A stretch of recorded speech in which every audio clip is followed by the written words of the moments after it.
प्रदेश के तमाम हिस्से बादलों की मनमानी झेल रहे हैं। कहीं पर नदियां उफान पर हैं तो कहीं बादलों ने से बरसा पानी लोगों के लिए मुसीबत बना हुआ है। यमुना में पानी फिर से खतरे के निशान से ऊपर पहुंच गया है, जिसके बाद यहां के पुराने लोहे के पुल पर आवाजाही रोक दी गई है। यही नहीं, दिल्ली के पास गाजियाबाद और नोएडा से गुजरने वाली हिंडन नदी में भी पानी तेजी से बढ़ा है। और इसकी वजह से आसपास के इलाकों को खाली करा लिया गया है। उधर गुजरात से राहत भरी खबर आई है। यहां के जूनागढ़ में बाढ़ का पानी अब घट गया है। हालांकि जूनागढ़ में 3000 लोगों को सुरक्षित स्थानों पर पहुंचाया गया। मौसम विभाग ने अगले 24 घंटे गुजरात के कई इलाकों में भारी से भारी बारिश का अनुमान जताया है। बिल्कुल, बारिश को लेकर ऐसा कि अलर्ट महाराष्ट्र के लिए भी है। यहां पालघर, रायगढ़, रत्नागिरी, सिंधुदुर्ग जिलों में अलग अलग जगहों पर भारी से अति भारी बारिश का पूर्वानुमान है। ऐसी चेतावनी मध्य प्रदेश के लिए भी जारी की गई है।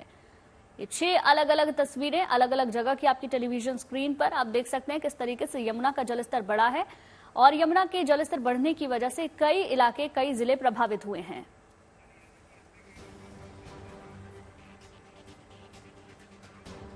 यमुना फिर खतरे के निशान से ऊपर बह रही है। यमुना का पानी आज सुबह 7 बजे 206.56 मीटर तक मापा गया। यही नहीं, पुरानी रेलवे पुल के पास 15 घंटे में यमुना का जलस्तर करीब 1 मीटर बढ़ गया है।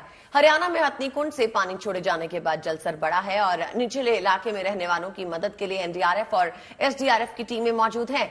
इससे पहले 13 जुलाई को यमुना का जलस्तर रिकॉर्ड ऊंचाई 208.66 मीटर पर पहुंच गया था, जिसकी वजह से नदी का पानी लाल किला, राजघाट और सुप्रीम कोर्ट तक यमुना की बाढ़ का पानी पहुंच गया था।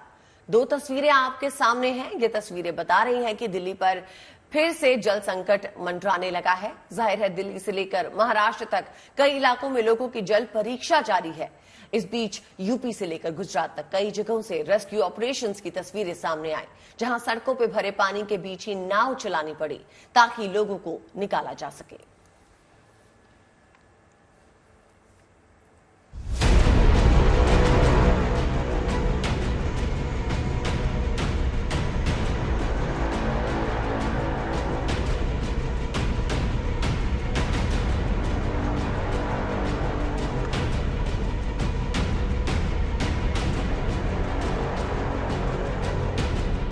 ये तस्वीरें राजधानी दिल्ली के बीचों बीच से जा रही यमुना नदी की है, जो एक बार फिर से खतरे के निशान के ऊपर बह रही है। दिल्ली में एक बार फिर से निचले इलाकों में बाढ़ का खतरा जो है वो मंडराने लगा है। इस वक्त हम मौजूद है बोट क्लब में। आप मेरे पीछे देख सकते हैं कि यमुना का जो जल स्तर है वो तेजी के साथ बढ़ता हुआ इस वक्त जो है वो नजर आ रहा है। हरियाणा के हथनीकुंड बैराज से छोड़ा गया पानी अब दिल्ली में दस्तक देने लगा है। ऐसे में केंद्र और राज्य सरकार भी अलर्ट हो गई हैं। केजरीवाल सरकार के मंत्रियों ने फिर से मैदान में उतरना शुरू कर दिया है, ताकि यहाँ के बाशिंदों को फिर से परेशानी का सामना न करना पड़े। साथ ही सरकार का दावा है कि इस बार वाटर ट्रीटमेंट प्लांट बंद नहीं होंगे। इसके लिए पुख्ता इंतजाम किए गए हैं। करीब 60 टीमें हमारी 24 घंटे यमुना की एम्बैंकमेंट्स की निगरानी रख रहे हैं। जहां पे भी पहले पानी घुसा था उनको जो है मजबूत करा गया है ताकि इस बार पानी ना घुसे, और सभी डिपार्टमेंट जो हैं हाई अलर्ट पे हैं।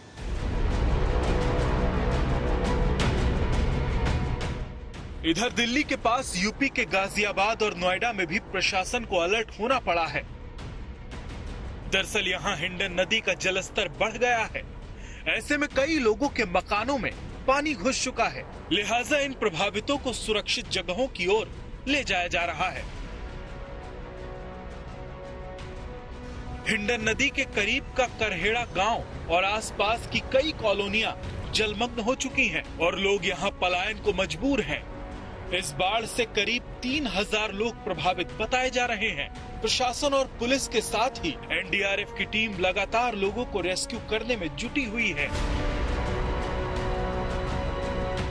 आम लोगों के साथ साथ बेजुबान जानवरों को भी यहां से निकाला जा रहा है। देखिए, अभी जो एलटीएम साहब है उन्होंने सूचना दी थी जो है यहाँ पे कुछ लोग फंसे हुए हैं, पानी काफी ज्यादा बढ़ गया है, तो उनके निकालने के लिए हमारी टीम आई है। बोट हमने रेडी कर दी है, बस अंदर ही जा रहे हैं हमको निकालने के लिए। उधर गुजरात में फिर बारिश का ऑरेंज अलर्ट जारी कर दिया गया है। पिछले दिनों वहां के नवसारी और जूनागढ़ में बाढ़ ने काफी कहर ढाया था, लेकिन अब थोड़े हालात काबू में आए हैं। ऐसे में प्रभावितों के लिए खाने के पैकेट भिजवाए जा रहे हैं ताकि उन्हें मदद मिल सके। साथ ही सरकार आगे के लिए भी रणनीति बना रही है। में से पानी निकल गया, लेकिन इसकी वजह से जो भी प्रश्न उपस्थित हुए हैं, फ्यूचर में ऐसा नहीं हो, इसीलिए हम लोगों ने आज मीटिंग बुलाया है और वो मीटिंग में हम लॉन्ग टर्म प्लानिंग करेंगे कि उसको ऐसा सिचुएशन आता है तो how we can deal with it. इस बीच महाराष्ट्र के कई इलाकों में बाढ़ जैसे हालात हैं। यवतमाल जिले में हुई भारी बारिश का असर चंद्रपुर में दिख रहा है। वर्धा और पैनगंगा नदी में बाढ़ आ गई है। ऐसे में हजारों घर पानी में डूब गए हैं। सड़कों पर नाव चल रही है। बाढ़ में फंसे लोगों को रेस्क्यू करने के लिए इन नावों का सहारा लिया गया है। रेस्क्यू टीम आई, उन लोगों ने हम सबको घर के लेडीज वगैरह सब हम अभी निकले। कितने लोगों के अंदर हो?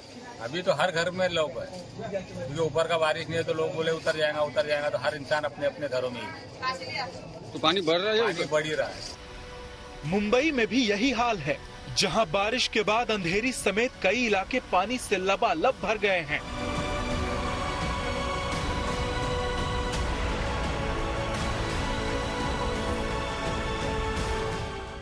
देश के कई राज्यों में बने बाढ़ के हालात पर केंद्र सरकार अलर्ट पर है। गृह मंत्री अमित शाह ने गुजरात के सीएम भूपेंद्र पटेल से बात की और ताजा हालात की जानकारी ली। वहीं उन्होंने दिल्ली के उपराज्यपाल वीके सक्सेना से भी बात की। शाह ने बताया कि यमुना का जलस्तर बढ़ने के बाद एनडीआरएफ और एसडीआरएफ की टीमें फिर हर स्थिति से निपटने के लिए तैयार हैं। दिल्ली से अनमोल बाली, शशांक मेहरा, गाजियाबाद से रामकिंकर सिंह, मयंक गौड़, नवसारी से रौनक जानी और चंद्रपुर से विकास राजूरकर के साथ bureau report, good news today.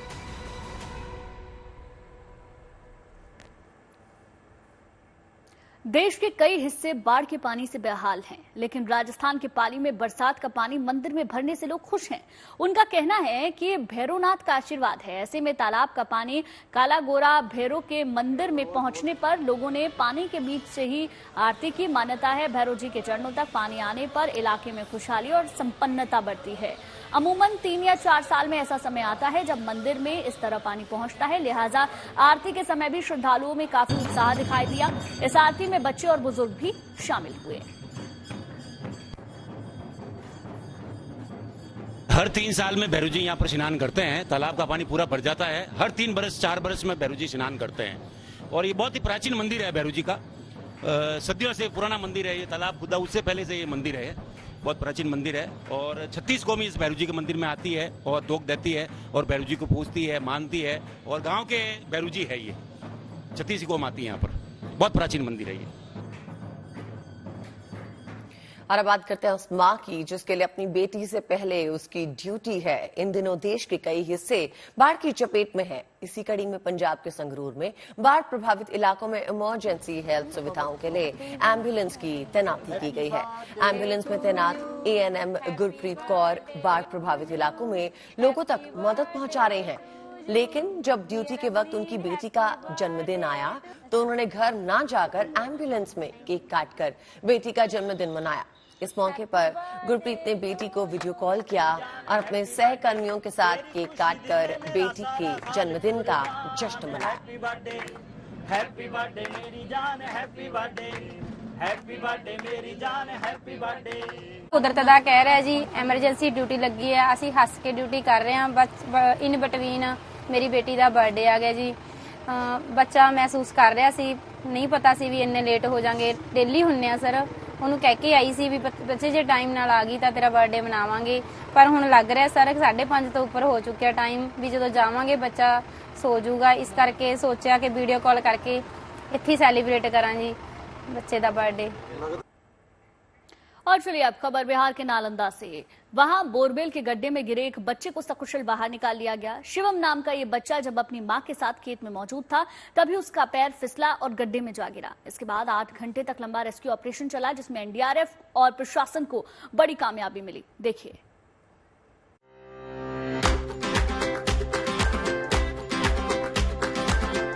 इन तस्वीरों ने कहा जिंदगी जिंदाबाद।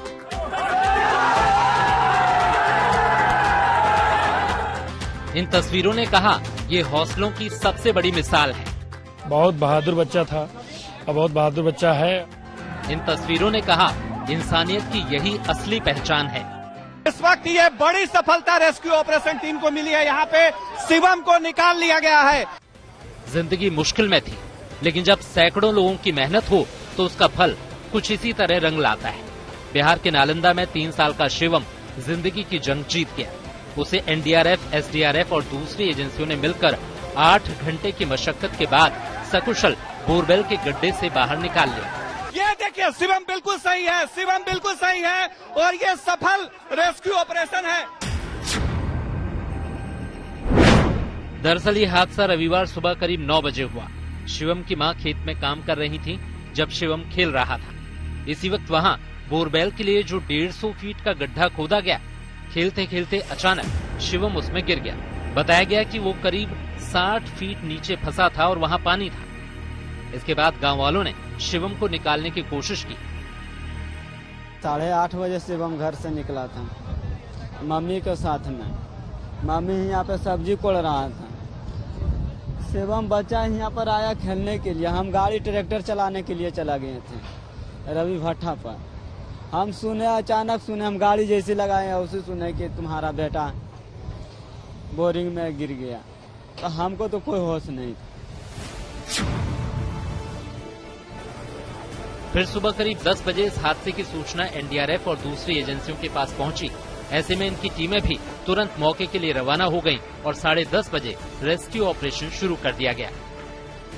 हम लोग आ गए थे, एक्चुअली 10:30 बजे आ गए थे यहाँ पे और बहुत माथापच्ची करने के बाद जो है अंततः हम लोगों ने पाइप मंगवाया। पाइप में हुक लगा करके बहुत बार आप लोग प्रयास कर रहे थे कि अंदर से निकाला जा सके।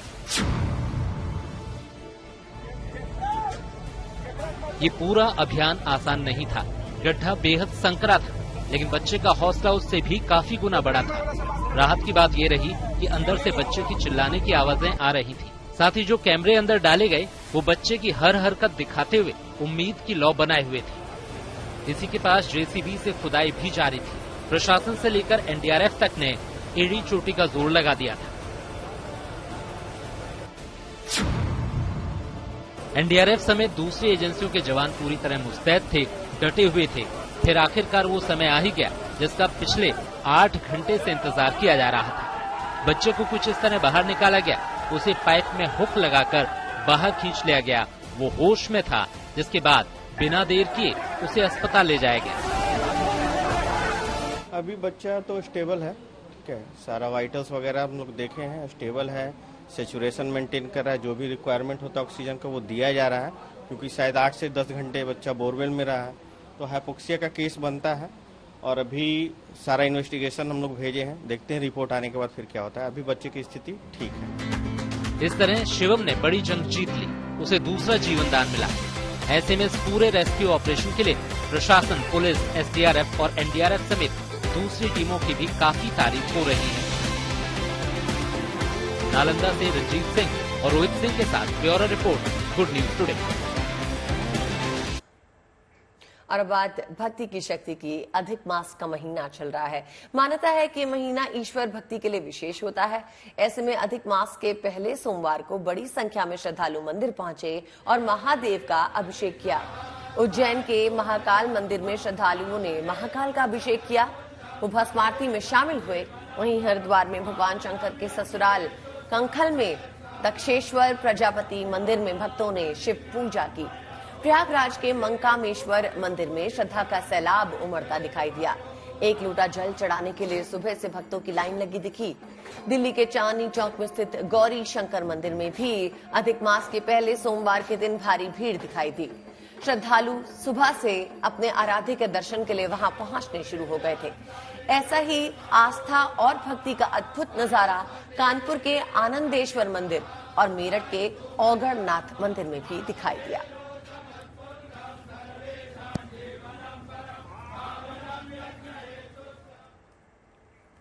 अधिक मास का आज पहला सोमवार है। ये वो दिन है जब भगवान शंकर और श्री हरि दोनों की पूजा की जाती है। अधिक मास के पहले सोमवार के दिन भगवान शंकर की पूजा करना विशेष फल देने वाला माना जाता है और यही वजह है कि उज्जैन के महाकाल मंदिर में बड़ी संख्या में भक्तों की भीड़ महाकाल के अभिषेक के लिए पहुंची। भगवान को दूध, दही, घी, शहद और मिश्री से स्नान करवाया गया, फिर पंचामृत चढ़ाया गया। बाद में दूध से रुद्राभिषेक भी हुआ, फिर शुद्ध जल से स्नान करवाया गया। इसके बाद भगवान का श्रृंगार हुआ और महाकाल की भस्म आरती हुई।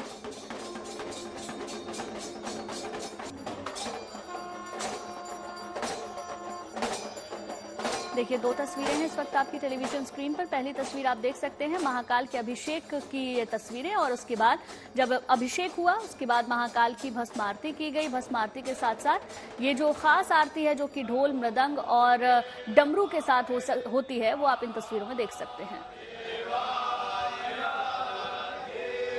आज सावन का तीसरा सोमवार है। बाबा महाकाल को आज 2:30 बजे पट खुले और बाबा महाकाल को आज विशेष पूजा अर्चन की गई। दही, दूध, शहद, शक्कर, पंचामृत से बाबा का अभिषेक किया गया। इसके बाद में आज भांग का विशेष श्रृंगार है। विशेष श्रृंगार किया गया, भस्म और वस्त्र धारण किए गए, माला धारण की गई, वो बाबा की महाआरती की गई। इसमें भगवान को हजारों लोग दर्शन कर रहे हैं और ये श्रावण का महीना है, ये शिव का दिन रहता पूरा महीना। अब क्या अधिक मास है इसलिए 2 महीने रहते हैं। पूरे हिंदुस्तान में शिव की महिमा रहती है। बोल बम के नारा लगते हैं, हर हर महादेव के नारा लगते हैं। भगवान अपने भक्तों का कल्याण करे, वो धर्म अर्थ काम मोक्ष की प्राप्ति करे। शिव की नगरी काशी में भी शिव भक्तों की भारी भीड़ दिखाई दी। ये लोग अपने आराध्य के दर्शन और अभिषेक के लिए सुबह से ही मंदिर के बाहर अपनी बारी का इंतजार करते दिखाई दिए। आलम ये रहा कि पूरा इलाका भगवा रंग में रंगा नजर आया। इस मौके पे गंगा घाटों की रौनक भी देखने लायक थी। तस्वीरों में आप देख सकते हैं किस तरह से शिव के भक्त आज भक्ति में लीन होने के लिए पहुंचे हैं मंदिरों में और गंगा घाटों पे भी बेहद रौनक दिखाई दे रही है। सुबह सुबह सावन के तीसरे सोमवार के दिन भक्तों का तांता लगा है और भक्त भजन कीर्तन करते अपने आराध्य की भक्ति में लीन दर्शन करने के लिए पहुंच रहे हैं।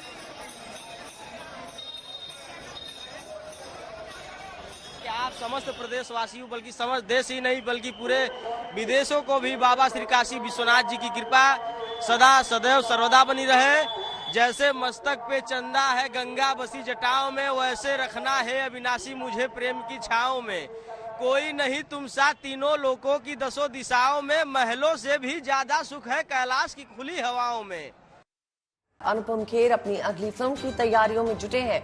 उनकी फिल्म लिटरेचर में नोबेल पुरस्कार जीतने वाली रविंद्रनाथ टैगोर की बायोपिक है, जिसमें वो रविंद्रनाथ टैगोर का किरदार निभाते नजर आएंगे। टैगोर ने भारत और बांग्लादेश का राष्ट्रगान लिखा था।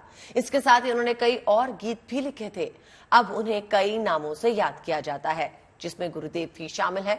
अनुपम खेर ने इस फिल्म से जुड़ा अपना फर्स्ट लुक शेयर किया था, तभी से उनकी पोस्ट सोशल मीडिया पे वायरल है। हालांकि बंगाली अभिनेत्री स्वस्तिका मुखर्जी को ये रास नहीं आया। उन्होंने तब ट्वीट कर बिना नाम लिए तंज किया था कि किसी को भी राबी ठाकुर का किरदार नहीं निभाना चाहिए, उस शख्स को अकेला छोड़ दो। बात फिल्मों की हो रही है तो कश्मीर का जिक्र भी कर लेते हैं, जहां एक वक्त में हर दूसरी बॉलीवुड फिल्म की शूटिंग यहां हुआ करती थी, लेकिन आतंकवाद की ऐसी आग लगी कि सब कुछ झुलस गया। अब एक बार फिर कश्मीर की फिजा बदली है। धमाकों और गोलियों की आवाज की जगह वहां अब सिनेमा हॉल से तालियों की गड़गड़ाहट सुनाई दे रही है।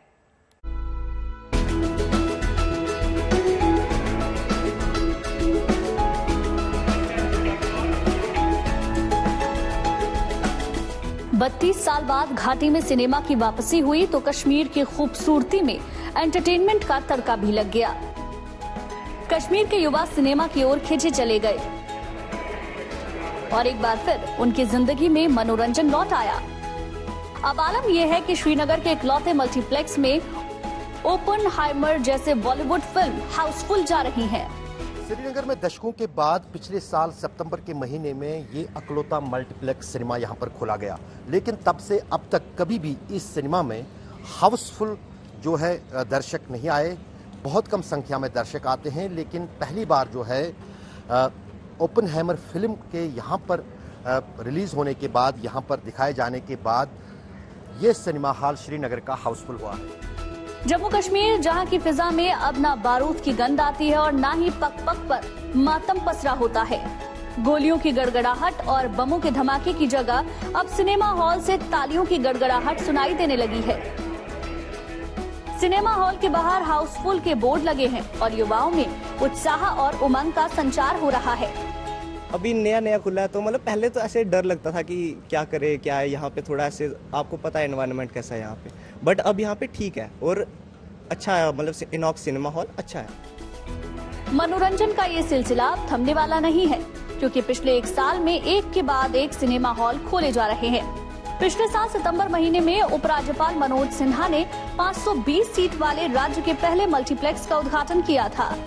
इसके बाद घाटी में सिनेमा की संस्कृति को पुनर्जीवित करने के लिए शोपियां, पुलवामा और हंदवाड़ा जैसे इलाकों में सिनेमा हॉल को विकसित किया गया।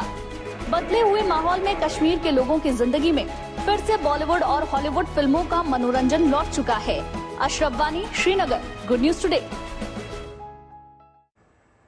अमृतसर के दुर्गियाना मंदिर में सावन के आते ही श्रद्धालुओं की आमद बढ़ जाती है। खासतौर पर महिलाएं फूलों का श्रृंगार कर यहां अपने जीवन साथी के साथ अपनी नई शादीशुदा जिंदगी की बेहतरी के लिए कामना करती हैं और मॉनसून के आने का जश्न मनाती हैं।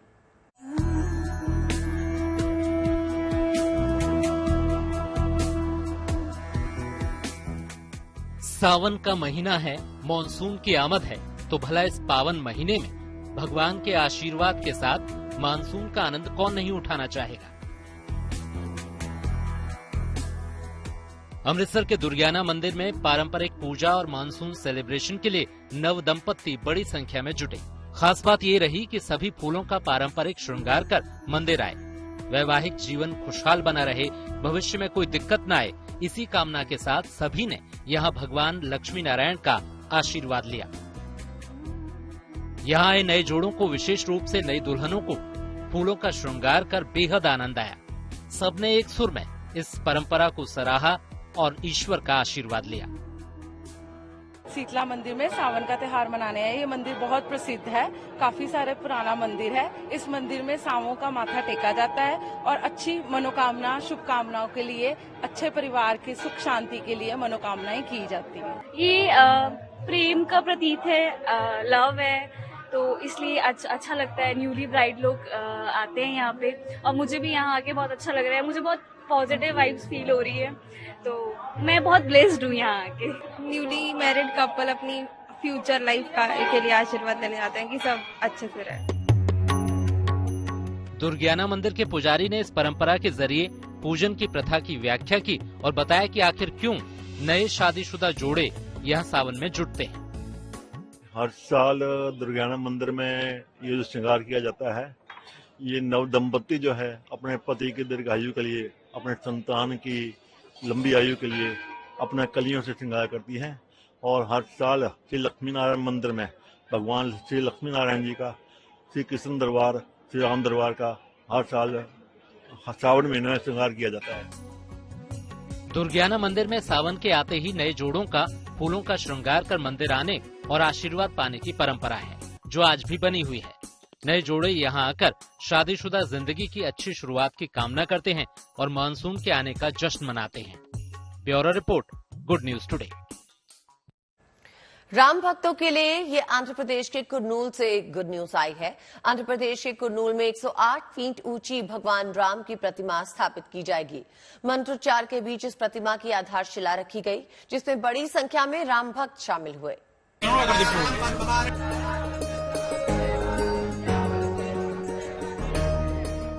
ये कुर्नूल में पवित्र तुंगभद्रा नदी के किनारे भगवान श्री राम की 108 फीट ऊंची प्रतिमा स्थापित करने की तैयारी है। भगवान राम की सबसे ऊंची प्रतिमा की आधारशिला केंद्रीय गृह मंत्री अमित शाह ने वीडियो कॉन्फ्रेंसिंग के माध्यम से रखी।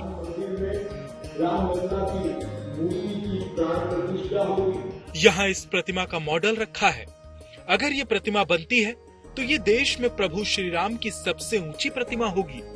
खुद अमित शाह ने ट्वीट कर ये जानकारी दी है। भगवान श्री राम की 108 फीट ऊंची प्रतिमा श्री राघवेंद्र स्वामी मठ की ओर से बनाई जाएगी, जिसकी कुल लागत 500 करोड़ रुपए से ज्यादा आएगी। ये प्रोजेक्ट करीब 2.5 साल में पूरा होगा। राम भक्तों के बीच इस प्रतिमा को लेकर खासा उत्साह है। सबको इस प्रतिमा के तैयार होने का इंतजार है। Abdul Bashir, Kurnool, good news today.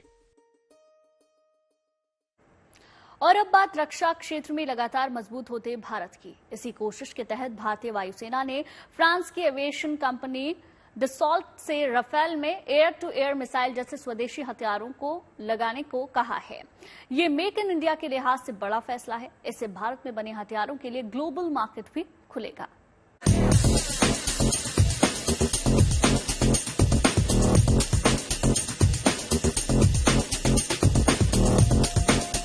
भारतीय वायुसेना की सबसे बड़ी ताकत है राफेल लड़ाकू विमान। अब ये फाइटर प्लेन और भी ज्यादा ताकतवर बनने जा रहा है, क्योंकि भारतीय वायुसेना ने राफेल बनाने वाली फ्रेंच कंपनी डसॉल्ट एविएशन से राफेल को मेक इन इंडिया हथियारों से जोड़ने को कह दिया है। अगर इस दिशा में बात आगे बढ़ती है तो ये मेक इन इंडिया के लिहाज से अहम कदम साबित होगा और भारतीय हथियारों के लिए ग्लोबल मार्केट खुलेगी। दरअसल इंडियन एयरफोर्स ने डसॉल्ट एविएशन से राफेल को अस्त्र मिसाइल से लैस करने की मांग की है। ये हवा से हवा में मार करने वाली मिसाइल है, जिसे DRDO यानी रक्षा अनुसंधान एवं विकास संगठन ने विकसित किया है।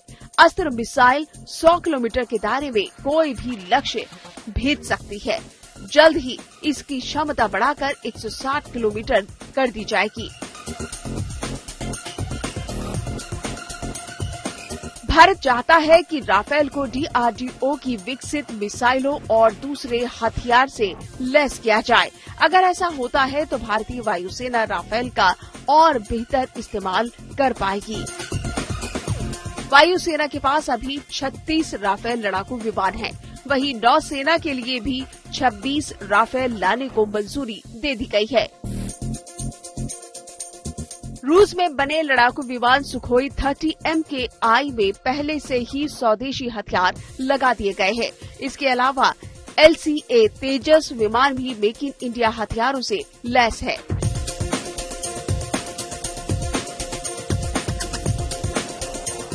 भारत के अलावा फ्रांस, मिस्र और कतर जैसे देश राफेल का प्रयोग करते रहे हैं। कई और देश इस फाइटर जेट को अपने बेड़े में शामिल करने की तैयारी में जुट चुके हैं। अगर भारत राफेल को मेक इन इंडिया हथियारों से जोड़ने में कामयाब रहा तो उसका ये कदम मील का पत्थर साबित होगा, क्योंकि इसके जरिए वो हथियारों के वैश्विक बाजार में कई बड़े देशों को पछाड़ सकता है। Bureau report, good news today.